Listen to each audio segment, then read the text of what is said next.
This after school presentation was written and narrated by Academy of Ideas. Check out their YouTube channel for more of their videos.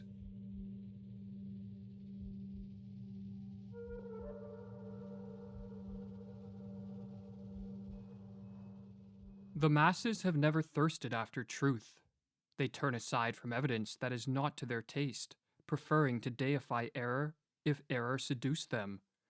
Whoever can supply them with illusions is easily their master. Whoever attempts to destroy their illusions is always their victim. According to the psychologist Carl Jung, the greatest threat to civilization lies not with the forces of nature, nor with any physical disease, but with our inability to deal with the forces of our own psyche. We are our own worst enemies, or as the Latin proverb puts it, man is a wolf to man. In Civilization in Transition, Jung states that this proverb is a sad yet eternal truism, and our wolf-like tendencies come most prominently into play at those times of history when mental illness becomes the norm rather than the exception in a society, a situation which Jung termed a psychic epidemic. Indeed, it is becoming ever more obvious, he writes, that it is not famine, not earthquakes, not microbes, not cancer, but man himself, who is man's greatest danger to man, for the simple reason that there is no adequate protection against psychic epidemics, which are infinitely more devastating than the worst of natural catastrophes. In this video, we are going to explore the most dangerous of all psychic epidemics, the mass psychosis. A mass psychosis is an epidemic of madness, and it occurs when a large portion of a society loses touch with reality and descends into delusions. Such a phenomenon is not a thing of fiction. Two examples of mass psychoses are the American and European witch hunts of the 16th and 17th centuries, and the rise of totalitarianism in the 20th century.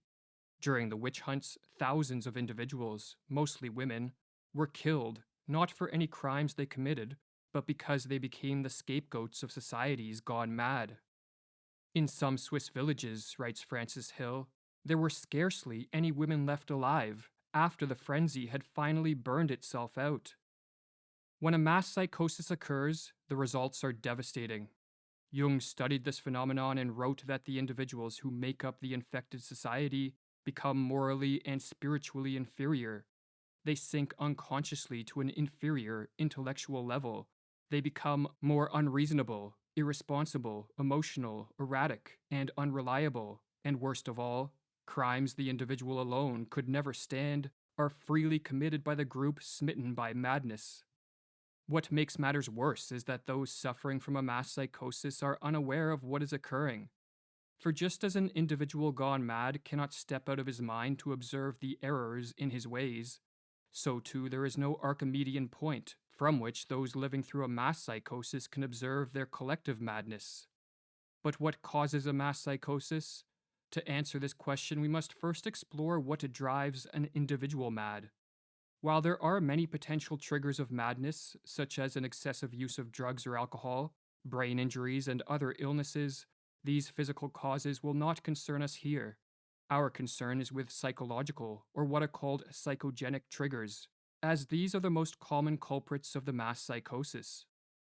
The most prevalent psychogenic cause of a psychosis is a flood of negative emotions, such as fear or anxiety, that drives an individual into a state of panic.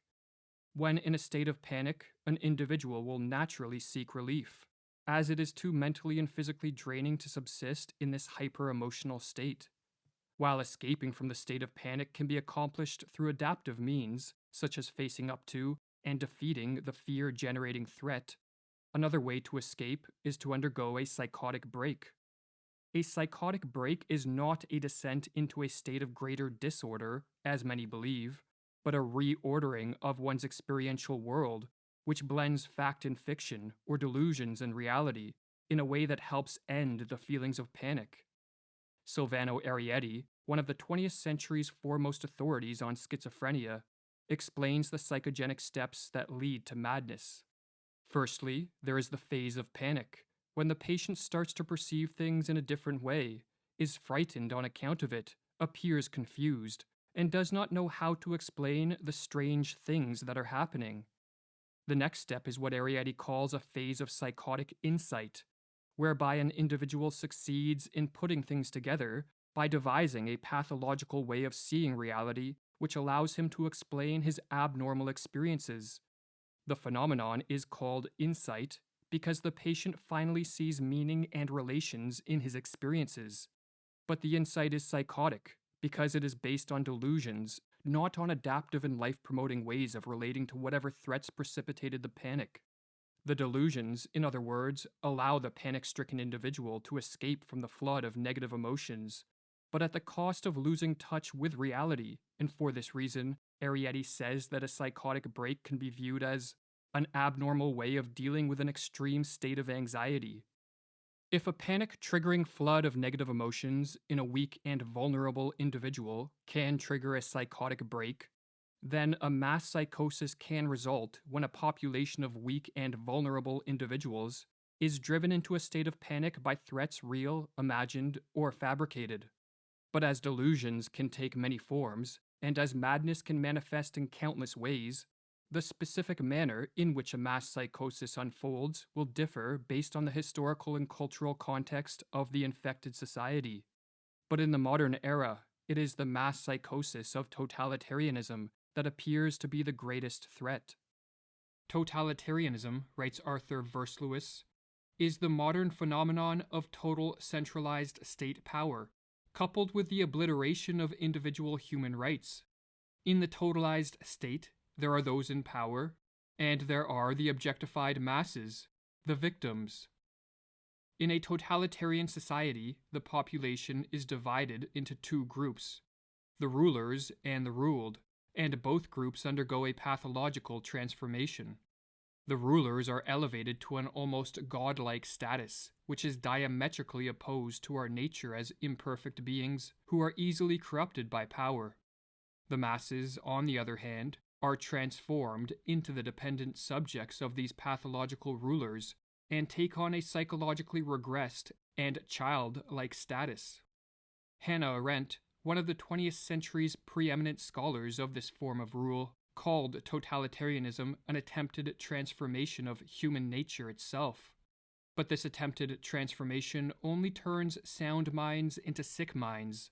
For as the Dutch medical doctor who studied the mental effects of living under totalitarianism wrote, "There is in fact much that is comparable between the strange reactions of the citizens of totalitarianism and their culture as a whole, on the one hand, and the reactions of the sick schizophrenic on the other.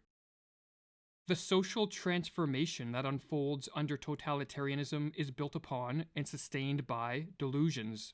For only deluded men and women regress to the childlike status of obedient and submissive subjects, and hand over complete control of their lives to politicians and bureaucrats. Only a deluded ruling class will believe that they possess the knowledge, wisdom, and acumen to completely control society in a top-down manner. And only when under the spell of delusions would anyone believe that a society composed of power-hungry rulers on the one hand, and a psychologically regressed population on the other, will lead to anything other than mass suffering and social ruin. But what triggers the psychosis of totalitarianism? As was explored in the previous video of this series, the mass psychosis of totalitarianism begins in a society's ruling class. The individuals that make up this class, be it politicians, bureaucrats, or crony capitalists, are very prone to delusions that augment their power, and no delusion is more attractive to the power-hungry than the delusion that they can and should control and dominate a society.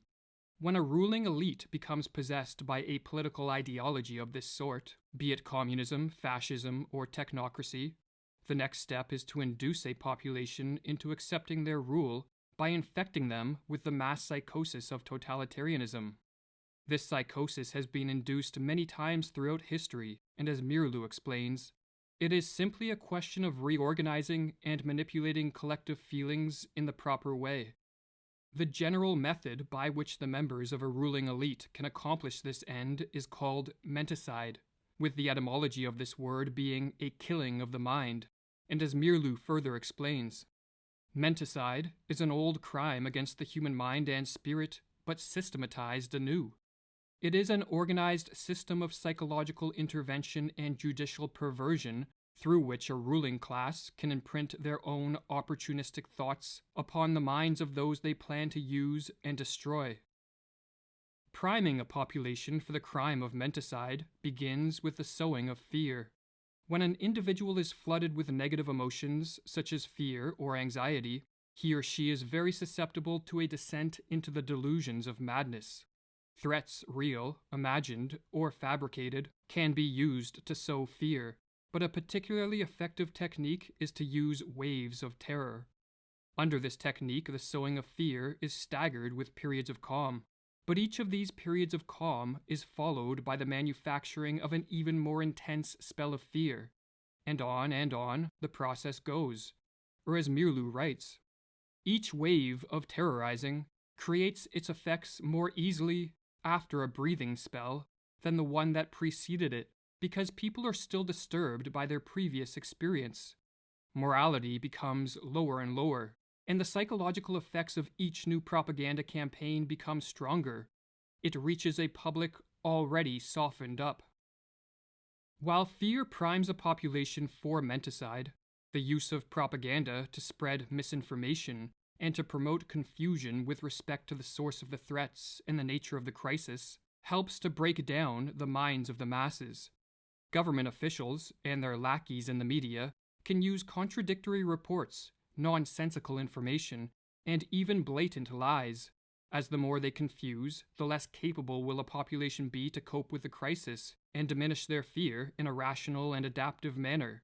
Confusion, in other words, heightens the susceptibility of a descent into the delusions of totalitarianism.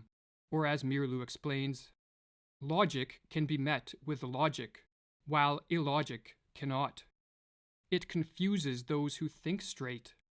The big lie and monotonously repeated nonsense have more emotional appeal than logic and reason. While the people are still searching for a reasonable counterargument to the first lie, the totalitarians can assault them with another.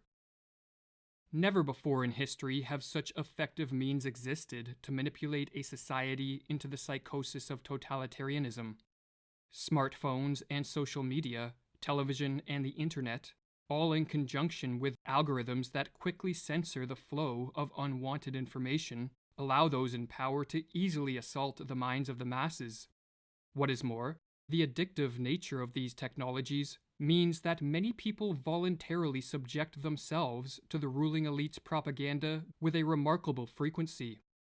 Modern technology, explains Mirlu, teaches man to take for granted the world he is looking at.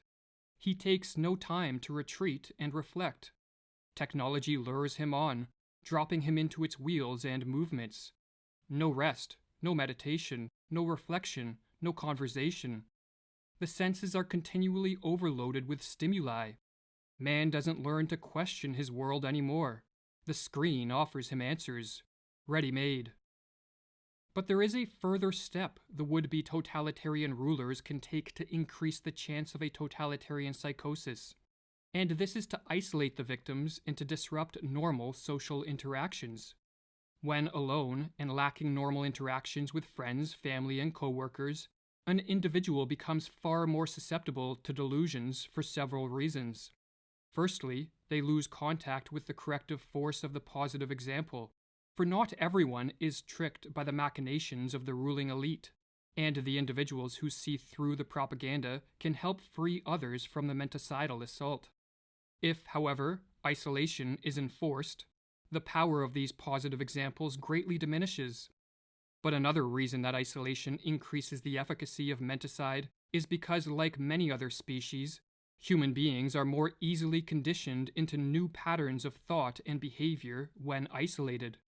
Or as Mirlu explains with regards to the physiologist Ivan Pavlov's work on behavioral conditioning, Pavlov made another significant discovery. The conditioned reflex could be developed most easily in a quiet laboratory with a minimum of disturbing stimuli. Every trainer of animals knows this from his own experience. Isolation and the patient repetition of stimuli are required to tame wild animals. The totalitarians have followed this rule. They know that they can condition their political victims most quickly if they are kept in isolation. Alone, confused, and battered by waves of terror, a population under an attack of menticide descends into a hopeless and vulnerable state. The never-ending stream of propaganda turns minds once capable of rational thought into playhouses of irrational forces, and with chaos swirling around them and within them, the masses crave a return to a more ordered world. The would-be totalitarians can now take the decisive step. They can offer a way out and a return to order in a world that seems to be moving rapidly in the opposite direction. But all this comes at a price. The masses must give up their freedom and cede control of all aspects of life to the ruling elite. They must relinquish their capacity to be self-reliant individuals who are responsible for their own lives and become submissive and obedient subjects. The masses, in other words, must descend into the delusions of the totalitarian psychosis. The totalitarian systems of the 20th century represent a kind of collective psychosis. Whether gradually or suddenly, reason and common human decency are no longer possible in such a system. There is only a pervasive atmosphere of terror and a projection of the enemy, imagined to be in our midst. Thus society turns on itself, urged on by the ruling authorities. But the order of a totalitarian world is a pathological order. By enforcing a strict conformity and requiring a blind obedience from the citizenry, totalitarianism rids the world of the spontaneity that produces many of life's joys and the creativity that drives society forward. The total control of this form of rule, no matter under what name it is branded, be it rule by scientists and doctors, politicians and bureaucrats, or a dictator, breeds stagnation, destruction, and death on a mass scale. And so perhaps the most important question facing the world is how can totalitarianism be prevented? And if a society has been induced into the early stages of this mass psychosis, can the effects be reversed? While one can never be sure of the prognosis of a collective madness, there are steps that can be taken to help effectuate a cure. This task, however, necessitates many different approaches from many different people. For just as the menticidal attack is multi-pronged, so too must be the counterattack. According to Carl Jung, for those of us who wish to help return sanity to an insane world, the first step is to bring order to our own minds and to live in a way that provides inspiration for others to follow. It is not for nothing that our age cries out for the Redeemer personality, for the one who can emancipate himself from the grip of the collective psychosis and save at least his own soul, who lights a beacon of hope for others, proclaiming that here is at least one man who has succeeded in extricating himself from the fatal identity with the group psyche. But assuming one is living in a manner free of the grip of the psychosis, there are further steps that can be taken. Information that counters the propaganda should be spread as far and as wide as possible, for the truth is more powerful than the fiction and falsities peddled by the would-be totalitarian rulers, and so their success is in part contingent on their ability to censor the free flow of information. Another tactic is to use humor and ridicule to delegitimize the ruling elite, or as Mirlu explains, we must learn to treat the demagogue and aspirant dictators in our midst with the weapon of ridicule. The demagogue himself is almost incapable of humor of any sort, and if we treat him with humor, he will begin to collapse. A tactic recommended by Václav Havel, a political dissident under Soviet communist rule, who later became president of Czechoslovakia, is the construction of what are called parallel structures. A parallel structure is any form of organization, business, institution, technology, or creative pursuit that exists physically within a totalitarian society, yet morally outside of it. In communist Czechoslovakia, Havel noted that these parallel structures were more effective at combating totalitarianism than political action. Furthermore, when enough parallel structures are created, a second culture, or parallel society, spontaneously forms and functions as an enclave of freedom and sanity within a totalitarian world. or as Havel explains in his book, The Power of the Powerless. What else are parallel structures than an area where a different life can be lived? A life that is in harmony with its own aims, and which in turn structures itself in harmony with those aims. What else are those initial attempts at social self-organization than the efforts of a certain part of society to rid itself of the self-sustaining aspects of totalitarianism, and thus, to extricate itself radically from its involvement in the totalitarian system?